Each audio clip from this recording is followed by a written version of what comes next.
Galaxy 666 by Pel Toro. Session 46. Chapter 13. Ishklaw could feel blood beginning to circulate once more. Perhaps it had been circulating all the time. Surely, he thought, for me to have been alive, it must have been circulating. Maybe he hadn't been alive. Maybe he had been dead. Maybe his physical body had been dead, and only his soul had been doing the thinking. That thought was a bit too metaphysical, a bit too weird for Ishklaw to waste any time developing it. It seemed much more likely that it was only his awareness of bodily sensation that had been in abeyance. Until they had more knowledge of the weapon that had been used against them, they would have very little idea of what had been happening to them while they had been under the influence of that weapon. Ishklaw managed to turn his eyes, not his head, just his eyes. It was enough to show him that Korzak was beginning to experience the beginnings of newfound existence, just as he was himself. A moment later, and Bronet's head moved. A second later, Oski moved one of his fingers. The process was a progressive one. It accelerated all the time. In the excitement of his reborn ability to move and his eagerness to spread the ability as rapidly as possible to every part of his body, Oski overbalanced. He landed badly, but not seriously.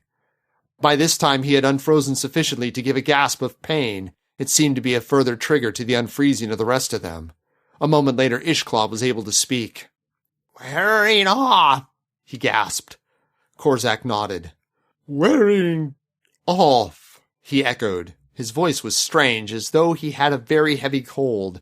But it was a voice. Anything was better than the statuesque silence which had been their lot for what seemed eons, though it could scarcely have been more than 2 or 3 Earth hours at the most. "Do you think they know that it's wearing off?" asked Oski, rubbing ruefully at his bruised hip. "We must be as strange to them as they are to us. Mind you, there's been a terrific exchange of information," said Ishklaw. On the other hand, interrupted Korzak, "they may think that what they've done was fatal." "Do you think it was intended to be fatal?" asked Bronet. "Well, they're scarcely the friendliest of people. After all, we made no aggressive move against them." "If we had hand blasters," said Oski, "we could have killed the lot." "That's rather what I thought after it was too late and they'd gotten that thing of theirs assembled." "I don't suppose there are any hand blasters here on the ship," said Bronet. "Well, you never know what you're going to find," said Oski.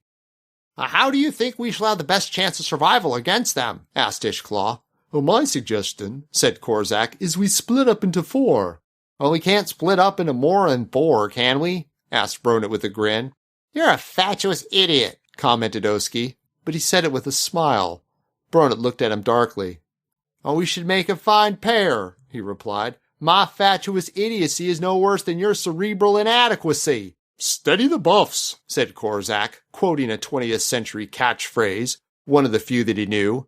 Bronet and Oski continued to exchange glances of amused anger, or perhaps it was angry amusement.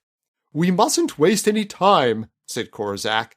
"If they weren't expecting us to recover, or if they weren't expecting us to recover so soon, we must take advantage of that surprise." "Spoken like a tactician," said Ishklaw. "There's nothing like surprise to put the enemy at a disadvantage." "A surprise alone isn't enough," said Bronet. "If all we can do is jump up and say, 'Boo,' you aren't going to have very much success." "You are if the enemy has a weak heart," said Ishklaw cryptically. "Oh, how do you know these things even have hearts?" said Bronet. "We've got a fair bit of information about them," said Korzak. "They are very different from us, of course, but there are a few basic similarities. I mean, they're not made of rock crystal or anything like that. They're not living thought waves or anything like that. They're flesh and blood." "Phew," said Oski. "But what flesh?" "You've got no guarantee about the blood part," said Ishklaw. "No," agreed Korzak. "Well, I think we definitely ought to split up," said Bronet. "Then if they find one, they haven't got the rest of us. Rather like the old game the children play. While one of our team is free, there's a chance he could rescue the others." "Unity is strength," said Ishklaw. "It depends on the circumstances," said Oski. "Speaking as a historian, the classical example of coalition and unity were the Gadarene swine, and their ultimate fate didn't permit of much enthusiasm." "No," agreed Korzak. "It certainly didn't." He bit his lip thoughtfully and turned to Ishklaw. "I think we ought to split up," he said. "Definitely." "Someone's coming," muttered Bronet. "Then let's get the hell out of here." In the words of the classics, said Oski. Right! Bronit's voice was authoritative, commanding. A number of openings led off the compartment of the alien ship in which they found themselves. Each man streaked toward a different aperture, then they were gone. An alien entered. It flapped its pseudopods together angrily and emitted little wild squeaks. Other aliens appeared. Pseudopods were rubbed together and more little wild squeaks were emitted. They went into one of their contagio-telepathic huddles. The alien ship became a warren of feverish activity. Shapeless, leathery, pseudopoded bodies wormed their way in all directions.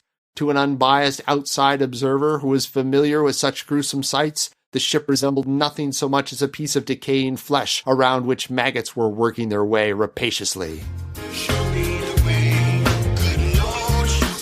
Here ends Session 46.